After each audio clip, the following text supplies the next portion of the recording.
All right, so a question that I get often, not so much directly, but more so indirectly when I talk to people is, the difference between an accountant, a mortgage broker, financial advisor, those things, right? They're all money people or money advisors. So I want to make it very clear because in a perfect world, in our business, all three work together really well. But you need to understand what each person's role is so you're not getting the wrong advice from the wrong person, right? Also helps you gauge whether the person you're dealing with is good at what they do. Because if they're good at what they do, they'll know what they don't do well and they'll refer you on. So let's start with mortgage broker. That's the most common. Now, a mortgage broker's job is to get you the finance. That is it. That is how you rate the success or the quality of a mortgage broker. If they get you the finance you need, yeah? And obviously structure in the best way possible for you. But in summary, they get you the finance you need. So when you go, what you're going to be cautious of here is when you go and see a mortgage broker, if you don't have a financial plan behind and you go to them, they're just going to get you the best rate, the best lending, and as much money as you need. They're going to accept a 5% deposit, put down, get a home as little as possible. Now, in some instances, that's great, but you've got to be careful. They're not an advisor, yeah? They're not there to tell you whether you should or shouldn't do that. The good ones may have a bit more of an insight, but generally speaking, they're doing their job if they get you the finance that you want or need. Yeah, that's it. So you've got to be cautious because sometimes what you can afford or what you're eligible for isn't what you should be doing. And the good mortgage brokers will refer you to a financial advisor and make sure you're in the right plan moving forward and you're getting the loan that you can afford, right? So you got to understand that with a broker.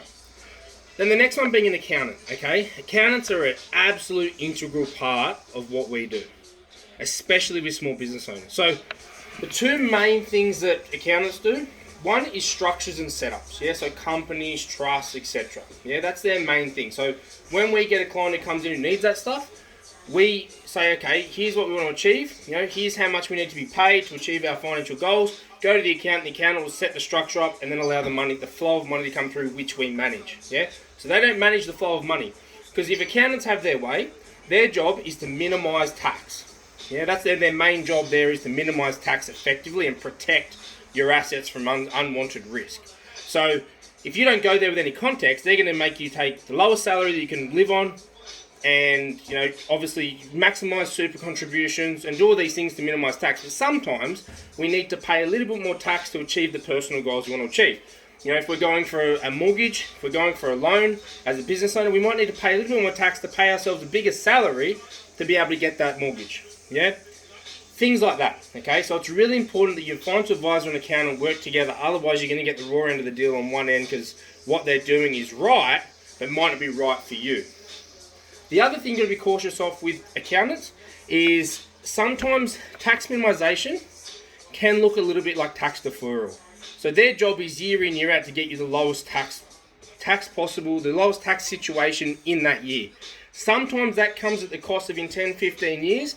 It's deferred and that tax will actually hit you later on. You've got to be very cautious. Bad accountants will give you structures that just create work for them. Whereas you might be better utilizing a superannuation fund or you might be better utilizing a bond or something simple. They'll come up with trust and companies and SMSFs and they'll do all this shit because it creates work for them. It's not going to put you in a terrible position. It will still help you, but you've got to make sure that they're doing what's best for you, not what creates work for them. And that's very, very common. That's why we use the guys at Carter's. We're very, very loyal to them. They're my personal accountant.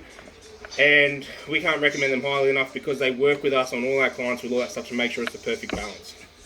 So then that brings us to the financial advisor. Now, realistically, the financial advisor should be the hub of all that because we're the strategists. Yeah, we're looking at what does your life, right? If your financial advisor is an insurance advisor, an investment advisor, or a super advisor, and that's it, not really what I'm talking about. Holistic financial advisors like me.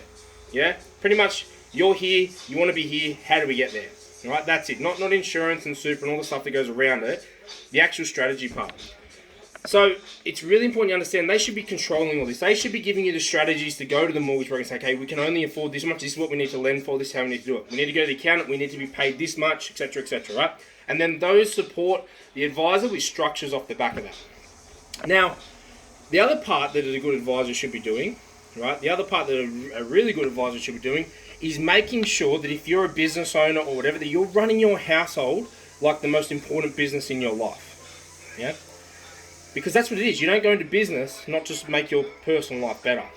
So you need to understand that. They need to be able to work with accountants to separate. Now, the accountant should really be the financial advisor for the business, right? They should be running that cash flow, making sure it's all effective, and the advisor should be running the household advice strategies around that sort of stuff, cash flow, etc.